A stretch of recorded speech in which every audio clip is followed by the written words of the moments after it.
தான் அங்க வெளிப்படுது, அந்தஸ்து வெளிப்படுது, ஜாதி வெளிப்படுது. இன்னைக்கு எண்ணங்களை விட வண்ணங்களை தான் அதிகம் மதிக்கிறார்கள். வண்ணங்களை விட எண்ணங்கள் மேலானது. அந்த பொண்ணு ஜெபிக்கிற பொண்ணா, குடும்பத்தை கரை சேர்க்கிற பொண்ணா, தேவ கிருபை பெற்ற பொண்ணா, அதை பார்க்கறது. பையன் கூட அழகா இருக்கிறான், கை நேரம் சம்பளம் வாங்குறான், அவன்கிட்ட எவ்வளவு கெட்ட பழக்கம் இருக்குது. இந்த அன்பு தேவ பிள்ளையே, வேஷம் தெரியாமல், நீங்க எல்லாமே வேஷம் தானே. இந்த திருமணங்கள்ல பாருங்களேன், வேஷம். 1000 கோடி 2000 கோடி செல்லப்படுகிற மக்கள்லாம் இருக்கிறாங்க. அர்த்தமற்றது.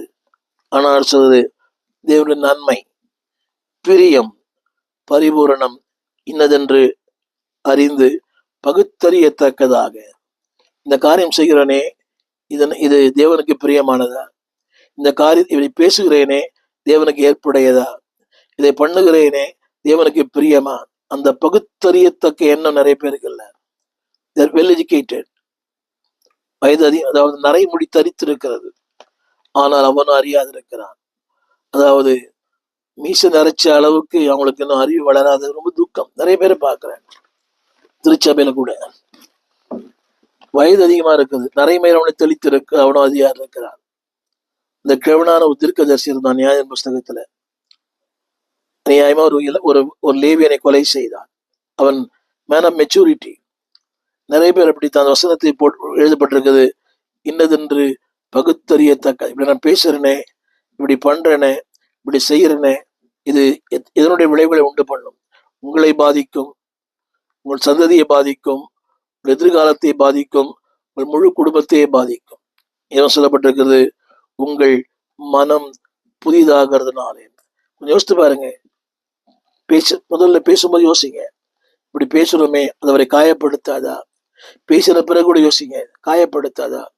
எனக்காக வருத்தப்பட்டிருக்கீங்களா? அதுக்காக மன்னிப்பு கேட்டு இருக்கிறீங்களா? அதுல ஒரு பெருமை, நான் ஏன் மன்னிப்பு கேட்கணும்? I am right, is wrong இல்லை. வேதம் சொல்லுகிறது அன்பானவர்களே. எனவேதான் ஏசாயா புஸ்தகம் 14ஆம் அதிகாரம் 13ஆம் வசனம், இதுதான் அந்த லூசிபர் பண்ண வார்த்தை. நான் வானத்துக்கு ஏறுவேன். நான் இரண்டாவது, தேவனுடைய நட்சத்திரங்களுக்கு மேலாக என் சிங்காசனத்தை உயர்த்துவேன். பாருங்க, நான் விளம்பரங்களிலும் உள்ள ஆராதனை கூட்டத்தில் பருவத்தில் வீற்றிருப்பேன். இல்லை பார்த்தீங்களா? நான். அடுத்து, மேகங்களுக்கு மேலாக, எசையா 14:14, மேகங்களுக்கு மேலாக உன்னதங்களிலே ஏறுவேன். எல்லாமே உயரம்தான். நான் சொல்லுகிறேன், ஏறுவேன்,